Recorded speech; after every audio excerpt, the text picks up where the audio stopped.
Hey, good morning from sunny Mazatlan. It's Cinco de Mayo in Mexico. I thought I'd talk to you a little bit about what goes on here in Mexico on the Cinco de Mayo holiday.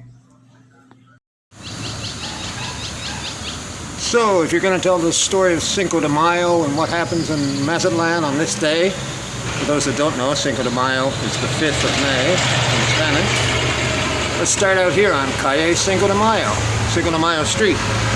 And we're at the corner of Zaragoza Street.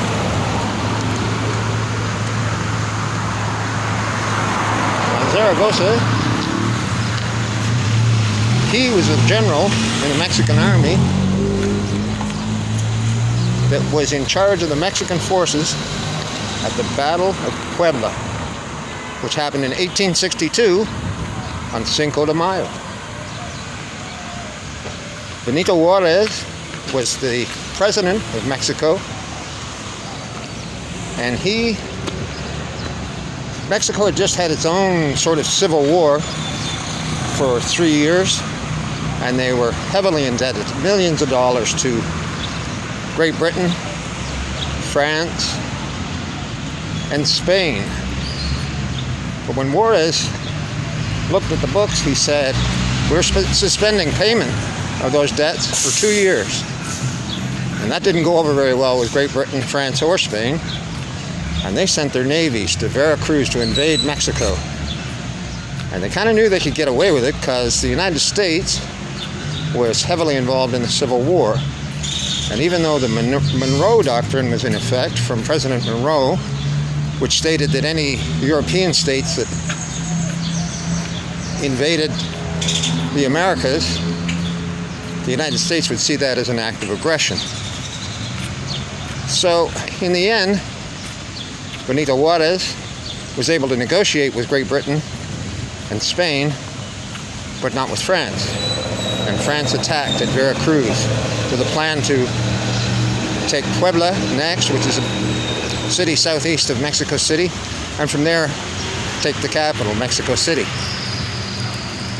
Benito Juarez was the first indigenous president of Mexico, and he was a Zapoteca Indian, and he had a lot of Zapoteca Indian followers who were very loyal, and he was able to amass an army of 2,000 men, and although they were underarmed, many of them were very faithful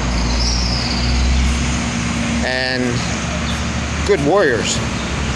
So he sent them under the charge of Generalissimo Zaragoza, which this park is named after, Zaragoza Square, Plazuela Zaragoza. Everywhere you go in Mexico, there's a Zaragoza in remembrance of him. And they defended Puebla against 5,000 elite French soldiers. The battle went on all day on May the 5th, 1862. The Mexicans repulsed 3 charges of a much larger force. They were only 2,000 against 5,000 elite soldiers, and they repulsed 3 charges at Puebla, and they won the battle. They killed 500 French soldiers and lost, I believe it was 82 of their own men. At the time, a lot of Mexicans had gone to the United States because of the gold rush in California.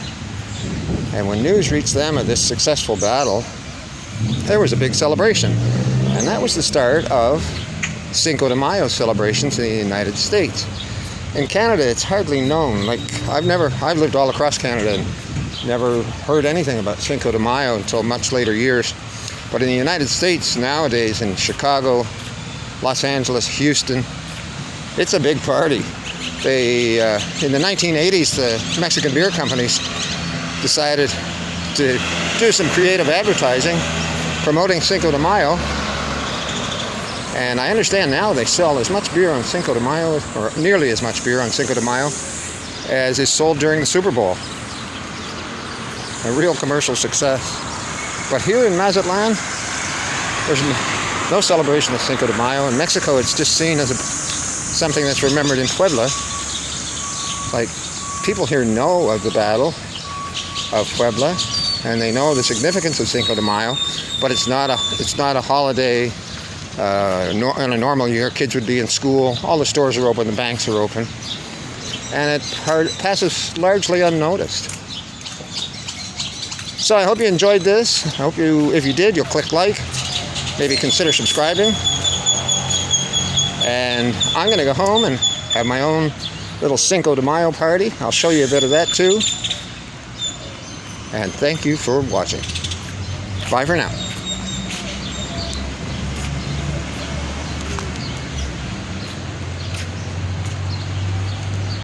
My Cinco de Mayo party. Cold Pacifico, good Mexican beer. In my lawn chair with my cat in front of the house. Happy Cinco de Mayo to everyone. Salud.